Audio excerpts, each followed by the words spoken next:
తిరుమల దర్శనానికి వెళుతానంటే ప్రభుత్వం నోటీసులు ఇచ్చిందన్న జగన్ వ్యాఖ్యలపై ఏపీ హోంమంత్రి అనిత మండిపడ్డారు. పోలీస్ యాక్ట్ 30 అనేది ఇప్పుడు తెచ్చింది కాదన్నారు. మీలాగా జీవో నెంబర్ 1 తెచ్చి అక్రమ అరెస్టులు చేయలేదన్నారు.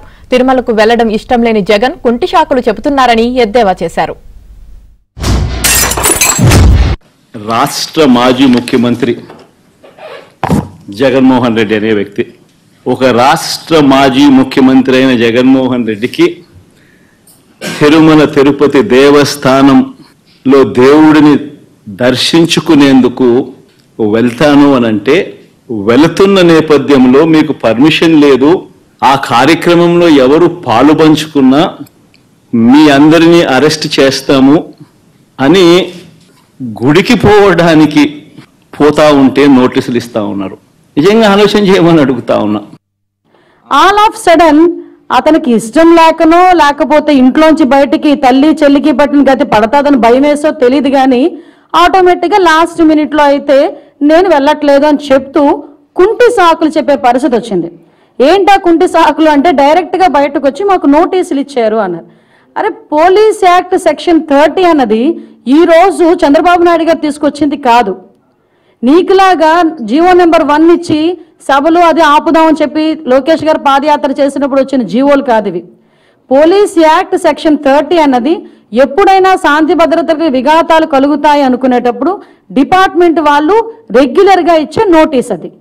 100 రోజుల పాలన మీద టాపిక్ డైవర్ట్ చేస్తూ లడ్డూల టాపిక్ తీసుకొచ్చాడు. ఆ లడ్డూల టాపిక్ లో చంద్రబాబు నాయుడు అడ్డగోలుగా తప్పు చేసి గుడి పవిత్రతను దెబ్బతీస్తూ అడ్డగోలుగా దొరికిపోయేసరికి మళ్ళీ ఈ టాపిక్ను డైవర్ట్ చేసేందుకు, లడ్డూల టాపిక్ను డైవర్ట్ చేసేందుకు కొత్తగా ఇప్పుడు డిక్లరేషన్ టాపిక్ తీసుకొచ్చి మళ్ళీ అది ఇంకొక రాజకీయం చేస్తా ఉన్నారు. అతనికి వెళ్ళడానికి ఫస్ట్ ఆఫ్ ఆల్ అతనికి వెళ్ళడానికి ఇష్టం లేదు తిరుమల తిరుపతి దేవస్థానానికి. దట్టు డిక్లరేషన్ ఇచ్చేయడానికి అసలు ఇష్టం లేదు. మళ్ళీ నేను నొక్కి పెడుతున్నా, డిక్లరేషన్ వన్స్ ఇచ్చి కనుక ఆయన టెంపుల్లోకి వెళ్తే వాళ్ళ ఇంట్లో తల్లికి చెల్లికి బట్టన గతి అతనికి పడతాదేమో అన్న ఉద్దేశంతో అతను వెళ్ళడం మానేశాడు. ఆ మర్మం ఏంటో మీరే గ్రహించండి. గుడికి పోయే వ్యక్తిని నువ్వు ఏ మతము అని అడుగుతా ఉన్నావు. ఏ మతము అని చెప్పకపోతే గుడిలోకి ఎంటర్ కాకూడదు అని అంటా ఉన్నావు. సెక్యులర్ దేశం అని చెప్పి చెప్పుకుంటా ఉన్నాం.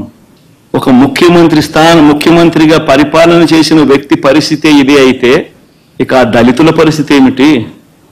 గుళ్ళలో పోగలుగుతారా? పోయే పరిస్థితి ఉందా? పోనిస్తారా? రాణిస్తారా? ఏం చేస్తా ఉండు?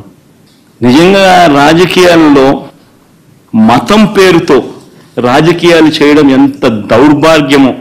కొన్ని చోట్ల పంచికట్టు కట్టుకుని వెళ్తారు, అలాగే వాళ్ళ దగ్గరికి వెళ్ళాలి. నేను నమ్ముతాను కానీ నేను అలా వెళ్ళనంటూ ఊరుకుంటారా? అక్కడ సేమ్ ఇక్కడ అంతే. చర్చికి వెళ్తాము, మోకరించి ప్రార్థన చేయాలనుకుంటే మోకరించి ప్రార్థన చేస్తాము. అక్కడికి వెళ్ళిన తర్వాత నువ్వు గౌరవం ఉంటే, అలాగే ఇక్కడ కూడా గౌరవించి ఒక డిక్లరేషన్ మీద సంతకం పెట్టి వెళ్ళవయ్యా అన్నావు. దానికి పెద్ద రాద్ధాంతం చేసి దానికి దళితుల్ని కనెక్ట్ చేశాడు. అంటే అతను చేసిన పొరపాటుని కులమతాల మధ్య విద్వేషాలు రెచ్చగొట్టడానికి ఏ రకంగా మాట్లాడుతున్నాడు. నాకే ఈ పరిస్థితి ఉంటే దళితులకి ఏ పరిస్థితి ఉంటే? అసలు దళితులు అన్న పదం నోట్లోంచి రావడానికి నీకు అర్హత లేదయ్యా. చాలా ప్రాశస్తమైన కమిటీ అది, ఆ బోర్డు అది అని చెప్పావు. మరి ఆ బోర్డుని ఒక రకంగా చెప్పాలంటే భ్రష్టు పట్టించడానికి 50 మంది సలహా మండలిని ఎందుకు పెట్టావు? నువ్వు ఇచ్చిన బోర్డులో